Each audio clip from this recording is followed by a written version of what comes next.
哇！我想講係勁好食啊！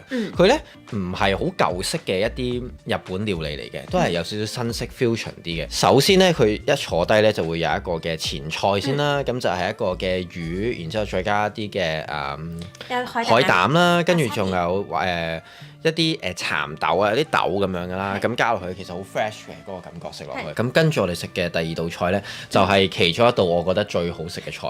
嗰個呢其實係一個茶碗蒸咁樣嚟嘅。咁但係佢茶碗蒸入邊呢，係你食落去呢面嗰陣呢，就好似咧飲忌廉湯咁樣嘅喎。佢呢首先面嗰陣係忌廉湯，下邊呢就係一個茶碗蒸，最底呢仲要係有 risotto 喺下邊咁樣 mix 埋一齊，成個嗰個蒸呢，你會覺得哇好 amazing 嘅。跟住呢，佢就係一個燒嘅魚嘅，咁嗰個魚呢，佢係面頭呢就燒咗少少啦，咁佢中間呢就完全未燒過咁樣嘅，係好香。佢呢火炙咗少少之後呢，你會個香味會帶得好出啦。跟住呢，我覺得最好食嘅呢就係嗰個湯。